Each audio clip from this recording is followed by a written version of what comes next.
watched your first video about beliefs in the School of Unified Spiritual Laws. I'm having trouble flipping my belief that what I do for work might be seen as unethical. Currently, I do rental arbitrage for Airbnb and soon a couple of other ventures. How can I flip these? I've had someone explain to me why it's unethical, plus other shit I see online. So really, I know on a deeper level that it's that I care about what other people think of me. So there's no objective right and wrong. Like there's just right for you and right for somebody else. And even if those things are totally opposite, just because they're saying you're wrong doesn't mean you're wrong. They're saying like, oh, you're wrong for us, you're wrong for our reality. But like there needs to be people that do this job in the world. So if it's not you, it's gonna be somebody else. But these aren't the bad guys. Like there's no book anywhere that says this is right and this is wrong. This is what like cops come up with. And it really doesn't work out that well. I'm not saying that cops are bad, but I'm saying that there's no manual of right and wrong, and trying to enforce a manual of this is right and this is wrong is not so good. We're going right now? Yeah. To me, I think that this is more a question of is this a spiritual practice or not? And it seems like it's totally up your alley. I didn't even know what that word was. I had to look it up, but I've heard of what's going on there, and it's not illegal. Let's go, Wiley. Whatever you do, because you're a spiritual person, is going to be spiritual. So this is your niche. Go for it. Yeah, make art out of it. If people aren't supporting you because they want to paint you in a picture of what they think spirituality is, they're not your friends. Word, Daddy, word. Okay, so we just went to the coffee shop and we got some groceries and the kids are eating croissants and now we're going home. Kids are playing outside. All right, she just did the day about success and she thinks that her success pattern is rooted in her pleasing other people. So how can she get it rooted in pleasing herself? So if you think that that's a bad thing, if you think that it's a bad thing to be pleasing other people as a part of your success pattern then, and it's not making you happy, it didn't make you happy then, it didn't make you happy now, then, you know, by all means change it. But the thing about looking at your 5 success moments, like your 5 top success moments, is understanding that like that's your unique expression of success. No matter what anybody else says that success is or what it should be, like that's how it is for you. So like my success always comes with stress, which I actually enjoy almost as much as I enjoy looking at myself in this lighting right now. But also like a deadline. And there's nothing wrong or bad about that for me. And now when I feel that feeling coming up of like, here we go, I'm like, oh, wait, this is always what I feel before succeeding. What's something about your success pattern that you think other people might say is like not good? Or, you know, because anyone could look at any part of these patterns and be like, oh, this is healthy, this is not healthy. But all that really matters is like, does it make you happy? I'll pause for a second. So for me, I'm usually doing something that looks crazy to people that aren't necessarily, that are normies. They're normies. It's just sort of, it looks crazy or silly or like I'm taking a big risk. And how does that make you feel in that moment? Exhilarated. Exhilarated, okay, cool. But like, he could totally look at this part of his pattern and be like, my ideas are crazy. Therefore, you know, how do I make my ideas not crazy? And it's like, no, that's just other people thinking your ideas are crazy. Yeah, you make them not crazy by actually doing them, making them real.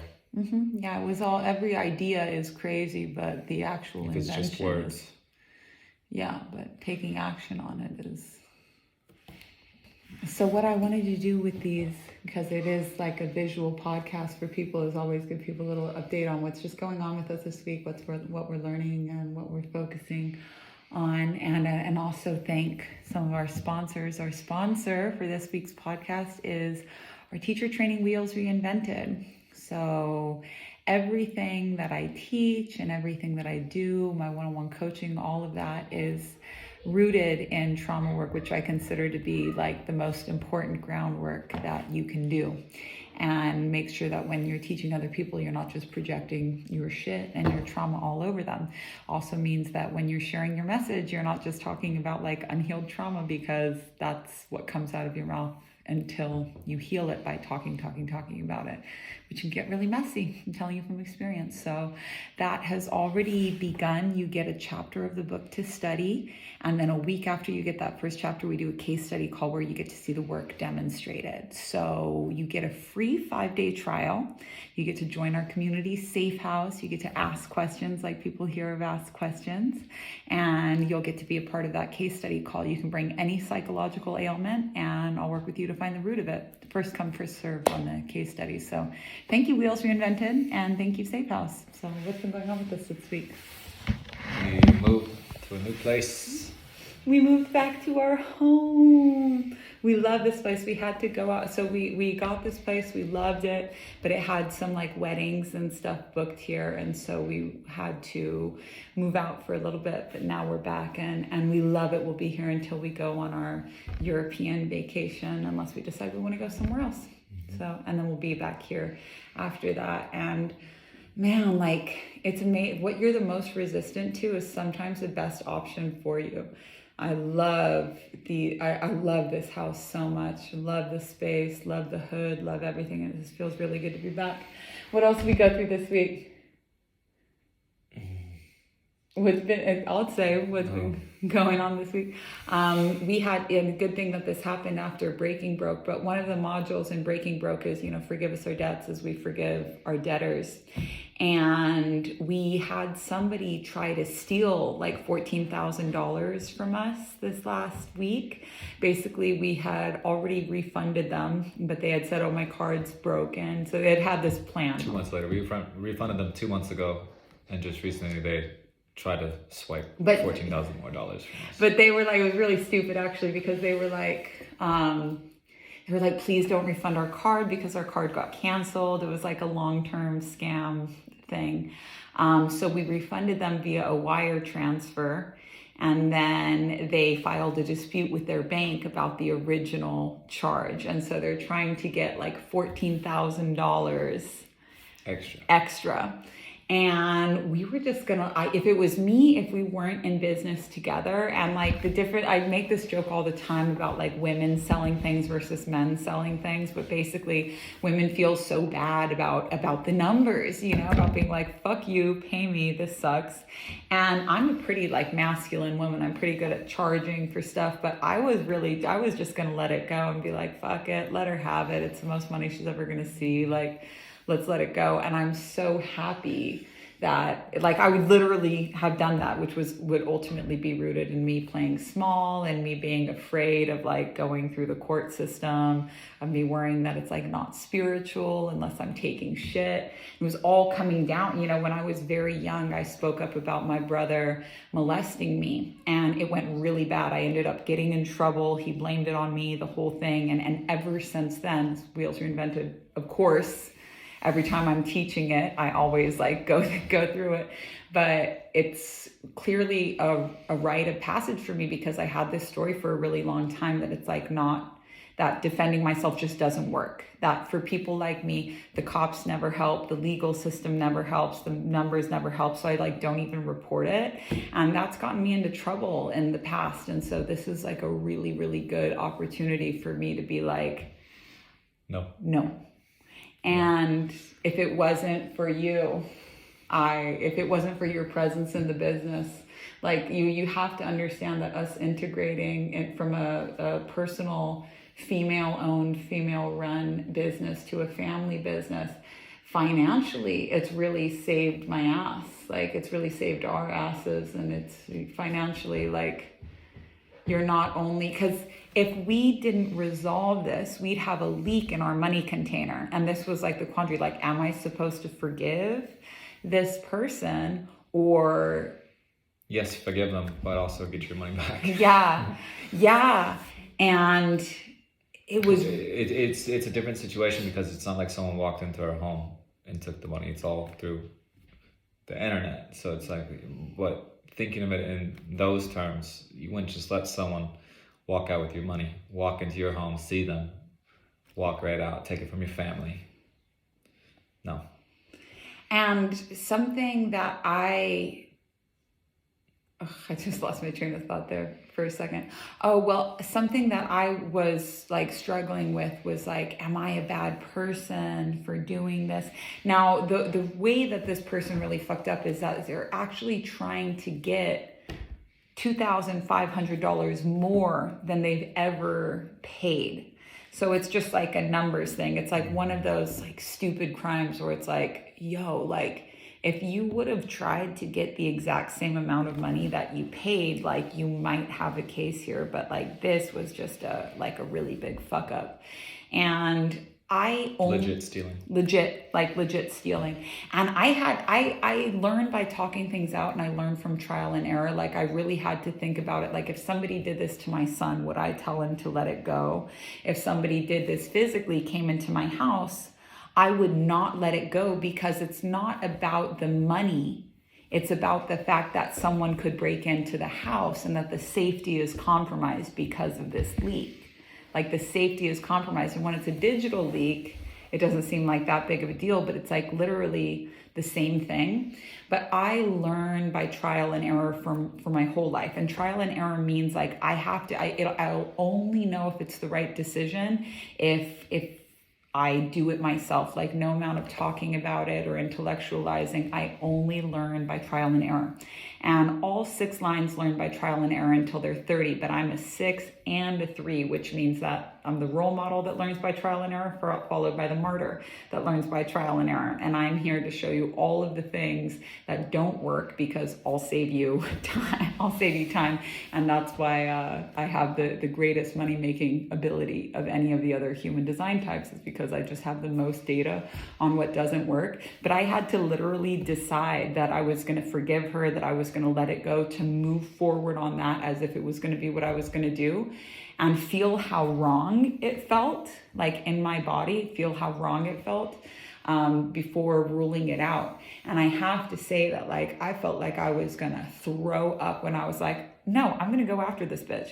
Like I literally felt like I was going to throw up. I was like, is this feeling fear? And we say in Wheels Reinvented that like fear is excitement without the breath. And it's like, it's not fear. This is exciting for me, because I know that the numbers don't add up. And I know that people could say anything they want about me, that I'm a good person, that I'm a bad person, that I'm strange or whatever. But like, that's what's beautiful about numbers, is that like the numbers are just the numbers. And I would have never known that. I would have never come to that conclusion on my own. That was really because of your presence here in the business. So thank you for being here in the business. Mm-hmm. You're welcome. Anything else that we learned this week? The cards so I pull 3 tarot cards every week. I was doing daily cards there for a little bit. It's not me trying to read the future. It's more me just like staying on my tarot game, exploring the symbol, unpacking the symbols deeper. But now I do 3 cards for the week. And like the theme of this week was the Page of Pentacles and the Page of Swords, aspected by the Judgment card. And the Judgment card is really, the other word for it is fame, but it's really about like, wake the fuck up already. Like make the call that you need to make. The Page of Pentacles is about somebody with like their beautiful new little gift that they're so inspired by, but they don't really, it's open for grabs. It's open, and it's like they don't completely realize their value. They know that they're talented, but they don't completely understand their value. And the Page of Swords, on the other hand, which is like the card of the writer, but the Page of Swords is somebody who is actively and fearlessly, even if he feels like he's ill-equipped, like he's just a little page, he's not a knight or a king or anything like that. You can see the ferocity in this character. You can see that this guy is like willing to defend what's his at any point. And the Judgment card, what connected those 2 characters, was really about like making the call. So I think that it was really appropriate for the week. We're moving into the weekend now, and shot some workouts. Anything else we did? Yeah, we don't work on the weekend. Oh, two eagles. Hey! Eagles? Is it baby? I saw white on the head. Hey, that's our sign, Dad. Yes. I don't know. Feels like eagles, must be eagles. I think all white birds are eagles. All right, let's get to our questions. So this lady asked in the Breaking Broke chat, but here it is. You read. I have to be honest, admit the concept of semen retention for women goes above my head. How does that work? Practically, abstaining, edging, etc. I'm lost here. Also, biologically, women don't have semen, so I take it it's not meant to be taken literally.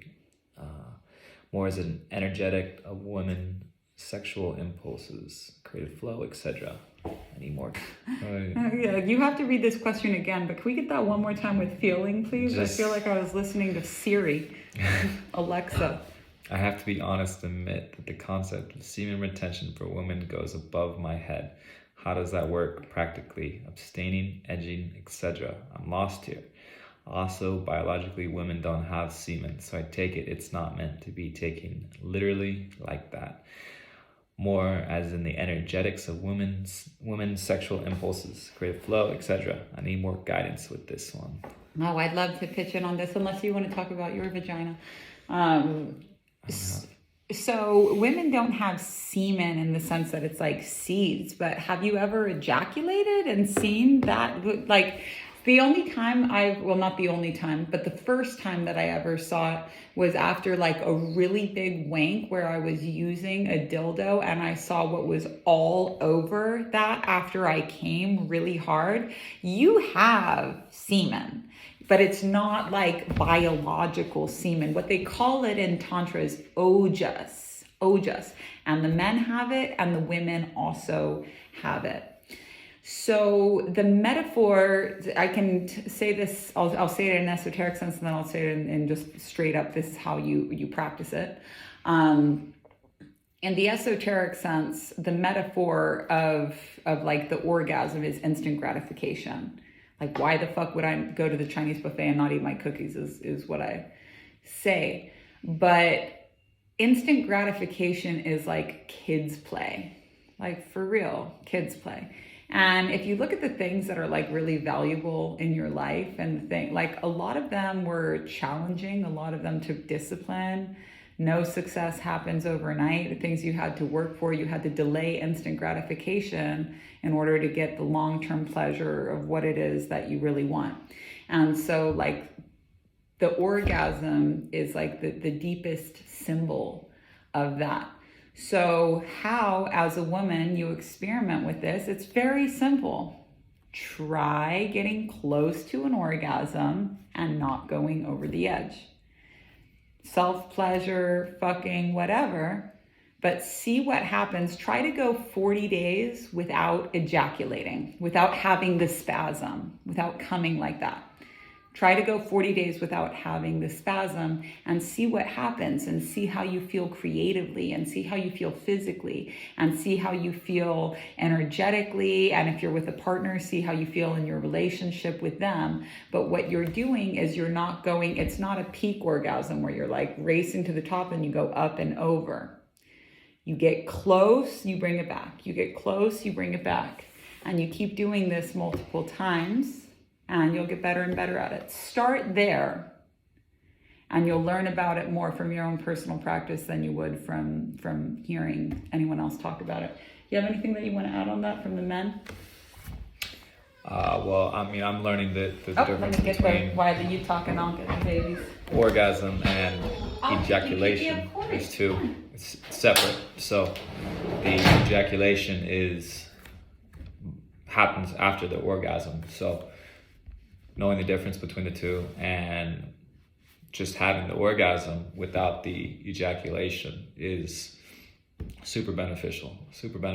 And that's not saying never ejaculate. That's, you need to listen to your body. If you need to, do it, but then observe the feeling afterwards compared to having not. So determine what's right for you after that. And it's all about learning and going easy on yourself during this learning process. I know me personally, 20 years of orgasm and ejaculation, having them be simultaneous. And it took me a year to finally implement practicing retention after hearing about it. I just thought that was crazy. It didn't make sense. After 20 years of doing it one way, it's a hard habit to break. But once you start breaking it, you see the benefits of doing so. And obviously, I believe we're not being told something. If this is just how you do it, that's the goal of sex is to come. But having a no goal in sex is amazing. Yeah, like the typical goal of sex is to like reach pleasure at the height, but not to like have pleasure the whole time. And if you're like, what? That's crazy. No, of course the whole thing is about pleasure. Like, is it? Think about what you're doing when you're having sex. Oh, this is getting me closer to coming. Oh, this is getting me further away from coming. Quick, turn around, move over here, or stay in the exact same position. Your whole focus is on like this really small little event. Missing the rest of it, that 3 minutes is really not that impressive. But also, like, chronic ejaculation makes you weak. Semen is very visible to the trained eye. Now, to the untrained eye, you just think, oh, they're just not that hot. They're good looking, they don't really have like game. They're not that hot. Like, their eyes aren't really bright. Their skin isn't really shiny and glowing. But they're fine. They look good.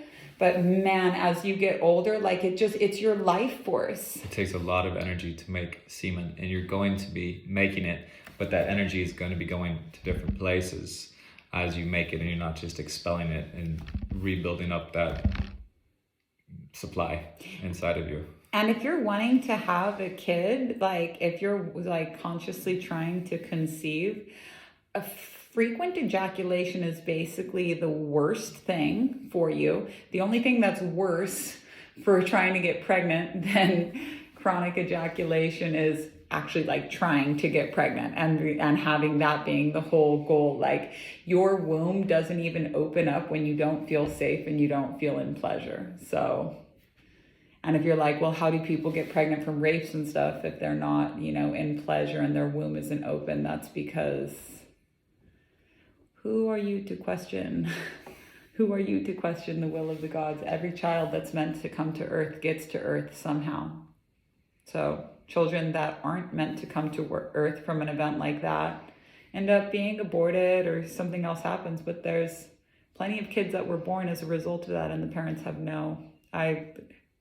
without going too personal, I'll just say that in my personal sphere, I know babies like this. So who are you to question the will of the gods? But it takes a lot for those magnetic centers in a woman to open, and they don't open up when there's been chronic ejaculation, doesn't open up when they don't feel safe, when they don't feel loved, when they don't feel pleasure. And also, like, it takes the right womb. So there's no surgery you can have to fucking scrape your womb and make it the perfect womb for conception. You're born with all of the eggs that you're going to have in your lifetime. So it's about waiting for the right one too. So you don't need to try to have a baby, and don't let the fucking birthing industry try and tell you that, like, if you don't get pregnant on the first shot, you're doing it wrong. Like, fuck when you feel like it, and never fuck when you don't feel like it, and end any type of shaming or pouting or like, oh, you don't want to fuck me. Like, you'll never be able to feel the yes of pleasure without the no of a boundary. And that's what we talk about in Erotic Wealth when we get to module 2. Should we do the next question?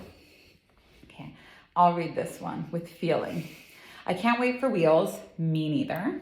I'm definitely ready to release the second chakra block you've talked about, words. My clients are doing amazing. One got a 40K raise this month, and I feel like I'm over here twiddling my thumbs. Yeah, for sure. This whole, like, why does it work for everybody but not me is the classic shame thing. And it's interesting because I got over it in the universal sense, but my deep conviction about, like, maybe the legal system works for other people, or calling the cops works for other people but not me. is obviously just another shame block, because I was just so certain that if I went in a court case, it would be long and drawn out and it wouldn't be in my favor, that I couldn't even see clearly that the numbers weren't adding up. And that it has nothing to do with if I'm a good person or a bad person, or they're a good person or a bad person. It's just like, the numbers don't add up. Can we get these numbers to add up, please? Thank you. And that's that. Can you talk some about the sex guru concept? I'm really focused on sacred sex work right now in a few different forms. Professional BDSM is the #1 space I see killing it at taking a holistic and spiritual approach to play and ritual sadism, a world I'm also fully interested in being a part of beyond just my personal pleasures. But I'm so curious about marrying spiritual coaching and escorting in a really sacred, honorable, and delicious way, like being a professional love portal, if that makes sense. I know solid boundaries and spiritual devotion is key here, and that this is something I definitely need to personally meditate on and talk to God about to really conceptualize my vision or take it in another direction. But I love hearing you talk about sacred sexuality, and I would love to hear your insights. I'm just going to give you my insight from the gut. I really wanted to do something like this when we were working around opening up our marriage, where I really wanted to do like erotic coaching and basically helping people, for the people that could afford it. It wasn't, being like a vessel of love type of situation. It was more like understanding that there are very rich and very like in need people out there who could benefit from some serious discipline. And how to combine, because it's like you'll never get to the next level of success without honoring your kink, what your unique kink is. And for people that needed that discipline, I'm like, man, but I would also be like the best coach ever, because I have this seduction type that's like the kryptonite for all people that are interested in women, and it's called the Madonna whore. So it's like the spiritual intellectual is one side of the Madonna, the mother is the other side of the Madonna, and then the whore, like the slut. All of these things kind of contradict each other. Like, how can you be so smart and so slutty, but how can you be so like loving and ultimately godly, the Madonna aspect, the divine love, while also being a slut? And it's like that, those contradictions create tension, and tension is what makes things erotic. So I was basically like, let me just dive headfirst into this. I felt like I had all the appropriate boundaries and everything. And then CPS got called on me. And CPS got called on me for weed, but also for selling opiates, because I have a book called Painkillers. And then they also threw that I was like a sex worker in there.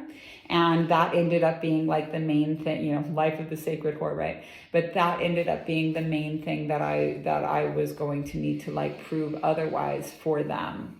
And looking at it in hindsight, I realized that like even what I thought were, when we do this on the Enneagram, there's at point 2, we put in the boundaries we think we're going to need. And then at point 4, we realized that we needed very different boundaries than we ever anticipated as a result of the limitations that come up. And all I can say is that I'm literally so grateful, so grateful that I didn't sign any clients on those terms.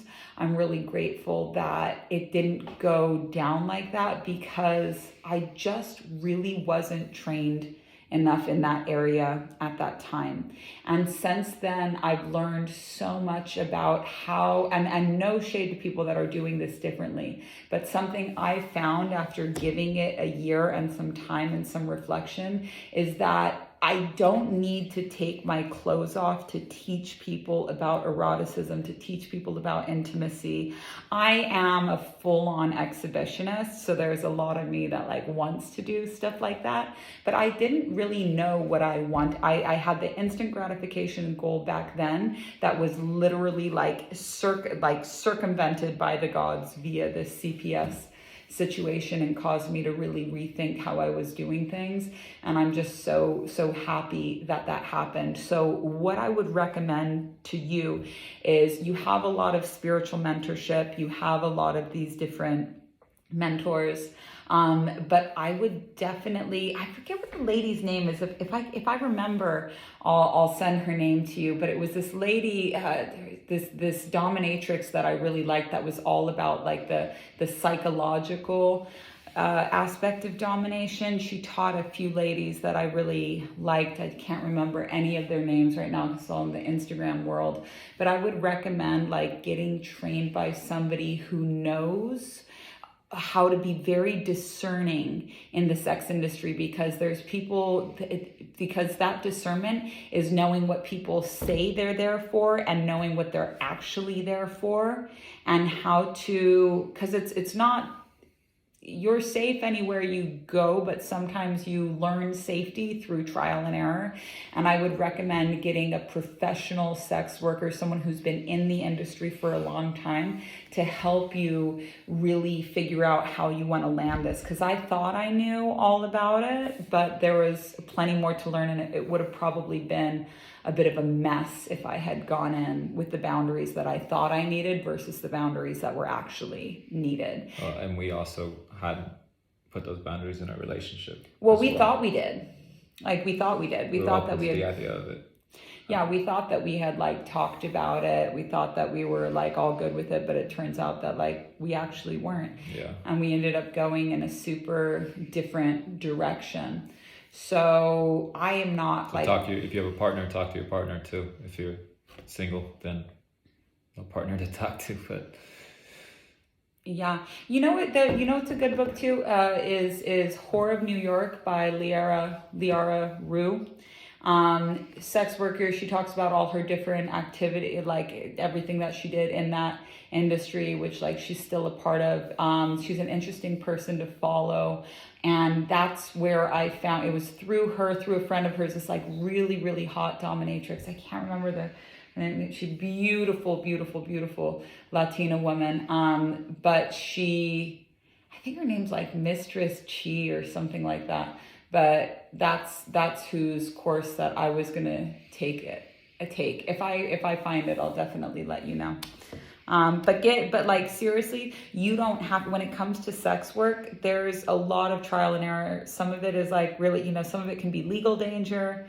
Some of it can be physical danger, and having somebody that's been around the block, interesting metaphor, but that's been around the block will save you a lot of time if you're thinking about taking it in the physical direction.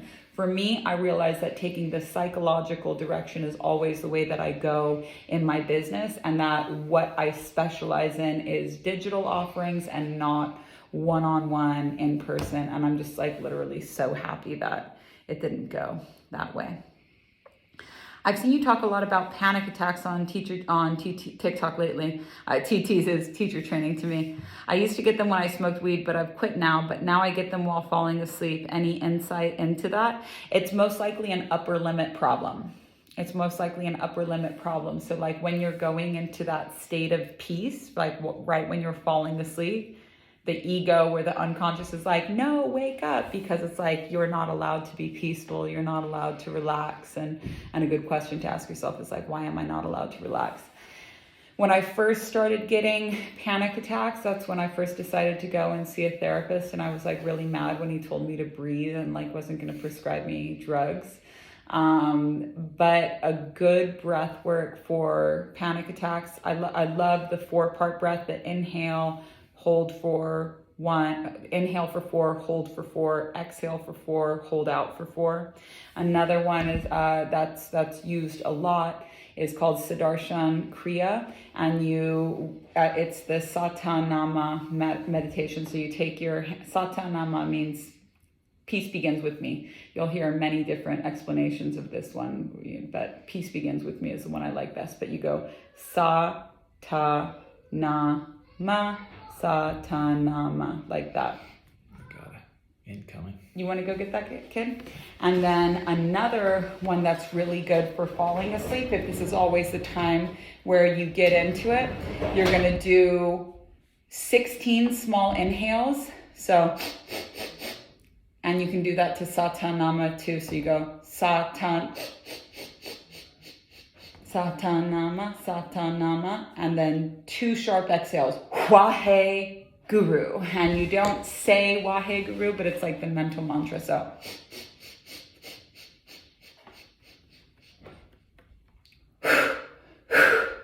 and do that 10 to 12 times. I'm eating some soup. Riley's taking a nap. Get your phone, you gotta answer questions.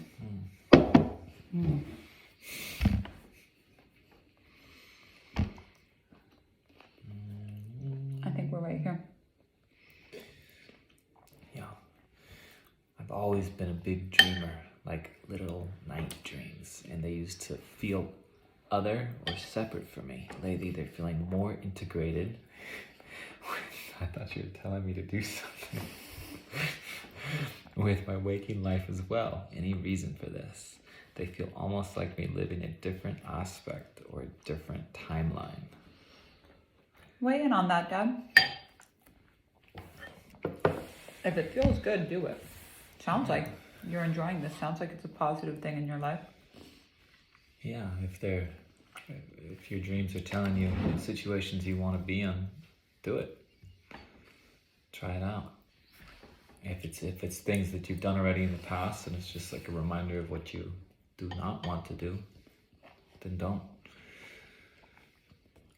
And don't let things get more complicated than that. Yeah.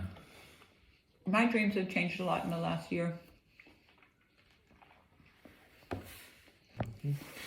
On day 25 and wondering about what if I realized I'm insecure about things, people I love, basic needs like food and living. I can't stop doing those things. Yes, you can. Habits are the opposite of consciousness. You weren't born being insecure about people. This is just scarcity mindset, classic scarcity mindset. Basic needs like food and living. Like, you weren't born afraid of stuff like that. You learned it and you can unlearn it. But this is why we have people like compose questions, is because that's 90% of solving a problem is recognizing that there's a problem. But you can stop doing those things. Have you ever really, really tried to, for 40 days straight, every time I notice myself doing this, I'm going to tap. I'm going to snap the rubber band on my wrist. I'm going to do 10 squats. I'm going to notice when I feel this way the most. Could it be an upper limit problem? There's a term we've used a couple times today. It's from the book The Big Leap by Gay Hendricks. If you haven't read it, I super recommend it. Anytime you hear someone saying upper limit problem, they read this book and it had a huge impact on their life. But it might be that every time you're feeling peace, you sabotage it by having these scary thoughts. But I think she might also mean too, like food and living. Can't stop eating, maybe she means.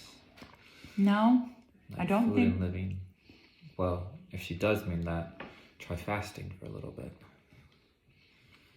On day 25, and I'm wondering about what if I realized I'm insecure about things and people I love. Basic You're needs. insecure about food, insecure about living. I can't stop doing those things. So hopefully, if you can't stop eating, magic says try fasting. And that's actually really, it might seem like 1 + 1 = 2, but you learned so much from fasting about all the times you would just be reaching for food when it's not to satisfy hunger, when it's to satisfy boredom, when it's to satisfy loneliness, when it's to satisfy, and when your energy is not going towards digesting food, it has extra energy to think about, to do other things, to not think about doing other things, but actually do them. But you can stop doing these things. You just have to work it really hard. And that's like the function of Breaking Broke 2.0, is to be like, hey, I know this is hard, but this is what a spiritual relationship with money looks like. And a lot of people have been, thinking about money a little bit once a week here and there. Meanwhile, worrying about money 90% of the time, feeding bad money habits 90% of the time, projecting poverty out onto the world a lot of the time. So this is to show you, and this is why we're really insistent on people doing it every day. You got to clean up your fucking relationship with money. So if you find that you just can't stop being anxious about these things or insecure, I don't understand how specifically insecurity relates to basic needs. The only bridge that I can make there is like the scarcity mindset. But these things are not running out. You have a persistent thought that's telling you it is. And now you have to decide to wrestle with that thought every time it shows up. Right now it's showing up and it's wrestling you and you're saying, I forfeit, you win. You win, you always win. You know, just let me lay here. That's not gonna work anymore. You have to be like, all right, bitch, you're going fucking down. You're going fucking down. I'm gonna dig my fucking shoe into the side of your face. You're not fucking leaving here with another piece of my ass. Fuck you. Fuck you. You lose every shot you don't take. So Gretzky. Fucking fight it. But it's not, this better be the last fucking time I ever hear you say, I can't stop anything. Because you can, it's just going to be harder than you ever expected it to be. Like, if you can die, you can stop. But you don't need to die to stop doing something. So, because when you die, the pattern stops. So the pattern isn't life, the pattern is you. So you can control you. But this is why I love Fourth Way, is because like, there's a reason why you can't control yourself, and it's because your body and your mind don't listen to you. And the Fourth Way, this is not something that you do in a weekend. It's a lifestyle. It's a path that you go down. And start School of Unified Spiritual Laws Season 1, because it will fucking change your life. And it's a really good prep because Season 2 is coming up so soon. But your body and your mind don't obey you, which really sucks. And all spiritual practice is based on the assumption that you tell your body what to do. Don't eat that, and it listens to you. Or that you tell your mind what to do. Don't think that, and it listens to you, and it doesn't. So, you know, if we have the driver, the carriage, and the horse, the driver is meant to tell the horse what to do, and the horse is supposed to be connected to the carriage in a useful way. This is not your current configuration. Right now, the driver is drunk in a bar somewhere saying, I can't stop doing anything. I don't even really know what I'm doing here. The horse is fucking underfed because the driver has been in the bar for so long, and there's no reins connecting the driver to the horse, and there's no saddle or bridle or anything connecting the horse to the carriage. So all of the ingredients are there, but they're not put together correctly, so no one can do their job. But what good is a horse on a carriage if there's no communication between the driver and the horse? What good is a driver and a horse if there's no connection to the carriage? You need not only these three faculties working correctly, but also in the right hierarchy to have any type of spiritual results. And this is what we study in the Fourth Way. School of Unified Spiritual Laws included in your Safehouse subscription. Season 2 coming up, but Season 1, it's like your brain's going to be jerking off to this for so long. Right. Should I make this smaller? Nope.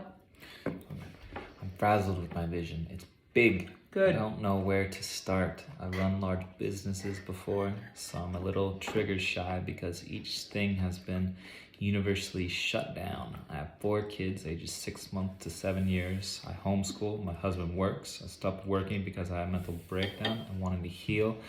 Plus stepped into my mother archetype. How do I pick the idea? I have so many stories, so much healing and knowledge. I'm extremely business savvy. It's my purpose that I seek. How I can be recognized as my authentic self and what I can offer to humanity that will truly help everyone and me. I have plenty of ideas to start from my old life, to my healing journey, to motherhood, to now.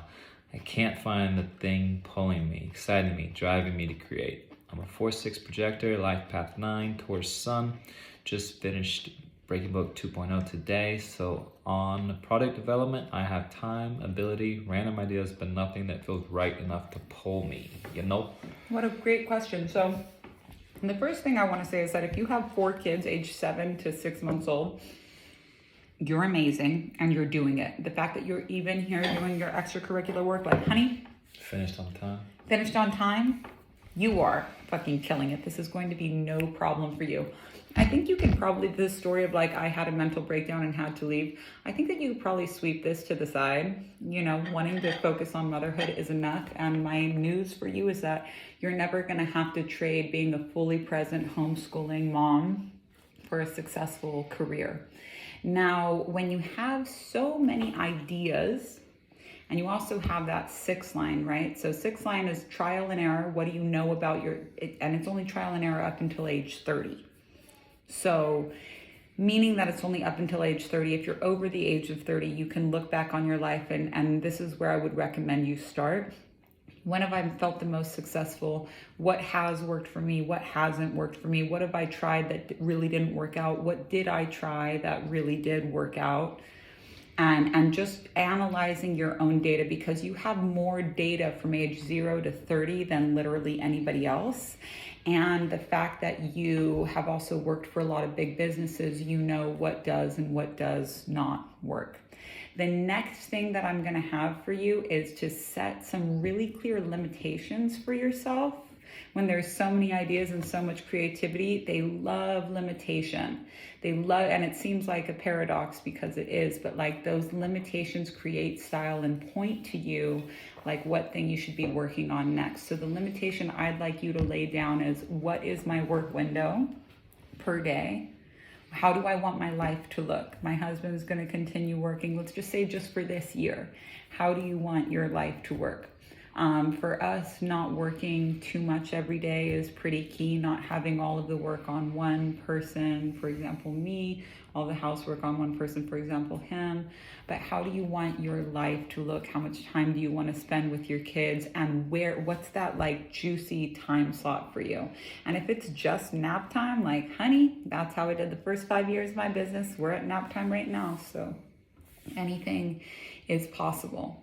And then the next thing that I'm going to suggest that you do is like after these, so we're looking at these 2 things, the data you have of what works and doesn't work, and then combining that with the limitations. So like, how can I combine my ideal work schedule with what I know works and does not work, not only for me, but for businesses who have made the cut, you know, from small little businesses to great ones. And that should narrow things down a little bit more. I want to do something like this. You have a 4 line. So community and networking is really your specialty. Bringing people together. Sometimes this is in real life, other times it's online. The limitation of like, do I never want to do things in my space? I'd rather just do things online and not deal with venues. Like all of these limitations are the greatest thing for creating your style. If we were to imagine like the ideas like a torrential flood, having obstacles like the banks of the stream or the rocks in the stream help to guide their detours in the right direction. So they help to guide the creativity towards what's in highest service for you at this time. So if the ideas have been narrowed down past that and you're like, I want to do this, I want to do this, I want to do this, and they all seem disconnected, start sharing them. That's, you know, third eye. So we've got all of this idea, but how do we know what to do? Go talk about it. Talk about all of your ideas. And you know what might be your first product? I have so many ideas, but I don't know where to start. And so many other people are going to say, I have so many ideas and I don't know where to start. And you say, wow, maybe this is what I'm called to heal in the world, because what you're called to heal in the world is what you most need to learn, not what you most want to teach. You have a lot of ideas of what you most want to teach, but right now where you're struggling the most is what I most want to learn. Your clients are always reflecting you. Your followers are always reflecting you, and they're asking you, like, can you go first and solve this for us? You can show up and talk about what you're going through, not what you figured out. Just show up and talk about what you're going through, and other people are going to say, I have the same issue. And then you go and study your fucking ass off. Read, who do you know in the whole world who has managed to take all of their ideas and prioritize it in a step-by-step way? Go and read their story. Aggregate so many people's stories. Listen to the podcast, How I Built This. Read business books like Good to Great. Do my old workshop, How to Start a Business from Scratch, and compare that to what you just learned in Breaking Broke 2.0. Read and put into Google, how do I organize my ideas into a to-do list? How do I know what idea is right to use? watch as many YouTube videos as you can, read as many books. And every time you do this, you're out of the abundance of the heart, the mouth speaks. You're going to start this where we talk about speaking it into existence.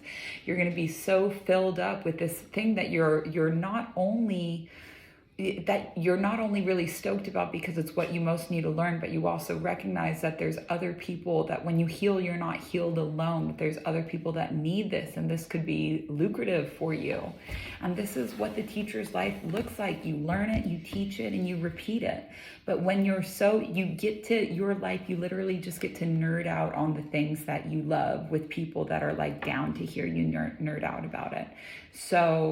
And that's how workshops are built. And then before you know it, it's been 8 weeks, maybe not even that long. And you're like, if you struggle with having so many ideas and not knowing what the right one is, take my workshop. It's priced with you in mind because I've looked at y'all's Instagram. I've talked to you guys. I know what your price point is. I know what I'm delivering. And it's something that's so easy for you to say yes to. I've thought about this well. I know what my intention is, what my limitations are, what my tools need to be, how I'm going to retain these clients. If they say no to this, here's something else they can say yes to. And I've thought about how I'm going to present it in a way that people can't refuse it. And that little system that I just laid down there is the short version of how to use an Enneagram to launch a product. You can learn more about that in the Enneagram course, which is... we have our last call for that on Tuesday, which is really exciting. We only did one round with case studies because I knew it's math. So it's not like I needed multiple rounds of data where I was just teaching people the math. But it was only for the first round that I would be able to grade as many papers as I did for that one. So if you have questions about the Enneagram, you can always drop them in Q&A. But people are always like, oh, where's the Slack? And that was only for the first group, and that was pre-app. But you can get the whole thing right there on your dashboard. It's the master of all systems. And if you are looking to scale your business and your thinking in a way where you're not going ad hoc for every single project, like hope this works. When businesses are growing, they hire an operations manager to locate the bottlenecks and create a system to regulate the traffic so that there's never stopped up work again. Now, whether you're a small business or a large business, the Enneagram is the system by which all things are created from the microcosm to the macrocosm. You nerd out about the master of all systems. You find a systemic approach to organizing every single project, whether it's you, someone else, anything that you want to do, anything that's ever been created. You can reverse engineer anything you want. It's always been on an Enneagram. And that's why Nikola Tesla says that if you understand the 3, 6, 9, which are the triangle points of the Enneagram, you have the key to the universe. You can invent anything, solve anything, reverse engineer anything if you're able to locate the 3, 6, 9 and you understand what the other points are as well. So it's the master of all systems, and I'm the only person that teaches it. So go and look it up and find somebody that's teaching the Enneagram, and then go and read the fine print, because you're going to find out that they're teaching the Enneagram with personality. I don't care about that. I think that was the last one. Yeah? Is it really? Okay. So thank you all so much for being here for Q&A. I hope you enjoy this new format.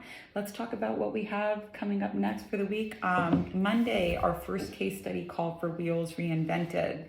This one is on what is trauma, what are chakras. You can go to your dashboard right now.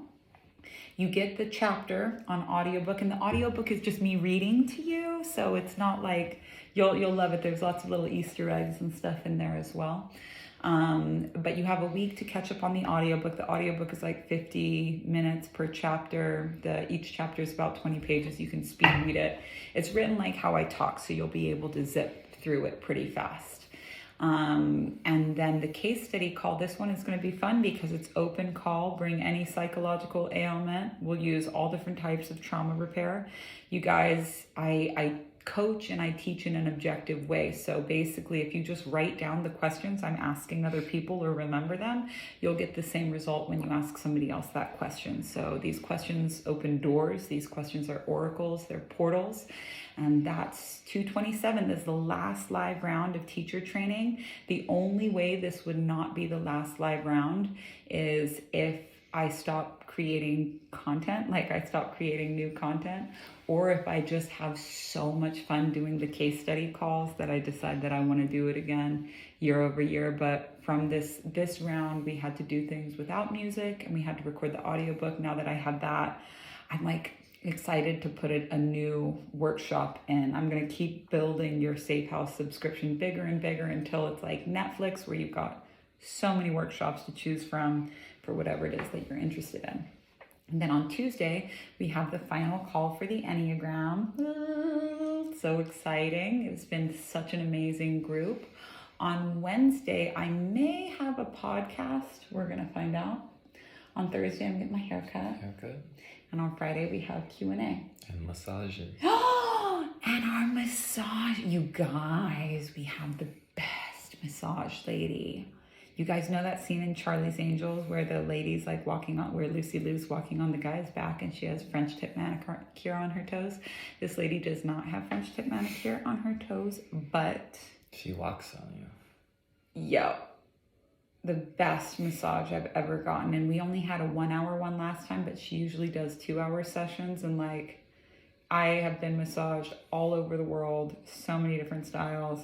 This was like a big upgrade that we're putting into our life and our self-care practice. Right now we have them twice a month, but we could move to weekly. We'll see. We'll see. We have a sauna again, so. Yeah, so that's really nice. I hope you guys have a wonderful weekend. I hope you guys like this format. We have erotic wealth that we are also teaching today. So we're way ahead of schedule on all of our projects, but that's exactly how I like to be. So thank you guys. Weekend. Thank you for being our sponsors. Thank you for being in our class. Thanks for finishing Breaking Road. Good Congratulations. job. You started on 15th. We're proud of you. There's going to be a lot of people finishing. Hell yeah, a lot of people finishing at the same time. Good timing. And then also, if you haven't introduced yourself yet, go over to the chat, introduce yourself, say hi, and we'll work with you there. Love you so much. Thank you so much, and see you soon. Literally black magic, the word spells, because this is just how Gemini is. This is just how Gemini is. There's always going to be two sides of them. And I have my brother's a double Gemini, 4 distinct sides. To put a label, it is absolute cruelty, absolute torture. To put a label on someone like they can change something about themselves that is uniquely them. Torture, the worst thing that you can do to somebody.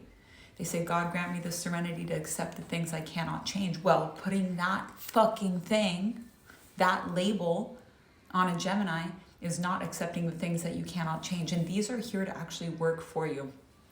I hate that. Thanks. The lady had commented on my video yesterday, basically saying like that I'm manic. She deleted her comment because like everybody in the comment section was like, she's like, it's my job to diagnose people for a living, and like I know when someone's manic or not. And like this is exactly what I mean by people are either creative or they're a cop, because a cop's job is to like shut down people's good time, and a cop is all by the book. Oh, that's looking a lot like maniac to me. And like the ideas that I've had mania is the opening of the third eye. And if someone's calling you manic, you get all like paranoid, which is the block of the third eye, all paranoid that what you're doing is like wrong in some way. And anyone that's been manic knows like it's a pretty good time. And anybody that's been around somebody manic knows it's a pretty good time until the crash, which only happens when some jackass is like, looks a lot like mania to me, you should be committed. And it's like, can't you see that this person's creativity is coming forward? All of the ideas that I've ever had while manic were great ideas, were ideas that would take me a long time to integrate and go to work on, but they're ideas that have continued to make us money all the way up until this point. And it's like clearly a good time, but you're either creative and artistic and see that like when I have these moments of creative opening. When I have these moments of awakening, I get all of these ideas. My mind transcends its limitations. My consciousness expands in all directions. I'm inspired. I'm alive. I'm feeling. Even somebody who's been completely fucked up on meds for so long feels something through all of that when they're manic. But the cops can't handle people having a good time. This lady being petty in the comments, her professional job to diagnose people. And it's like, and this is why I'm on this side of the pharmaceutical industry and you're on that side. Because if you can't see that what I'm doing here is magical, you have a fucking problem, not me. A creative person must never, ever, ever try to make their life fit in a cop manual. It doesn't make sense to muggles. It doesn't make sense to those kinds of people. Mania my fucking ass. Book, how it just doesn't look normal. How a creative person is going to look much different than anybody else. Whatever scripted box society's following. Yeah, but if you're an artist, it makes sense. If you're like, hey, I need to scotch tape my panties to the window because it's what I feel, an artist will be like, fuck yeah, do your thing. Let's put it in a museum. And a cop will be like, this is all looking very suspicious to me. Live on page 445 of section 1344. Fuck you. Fuck you.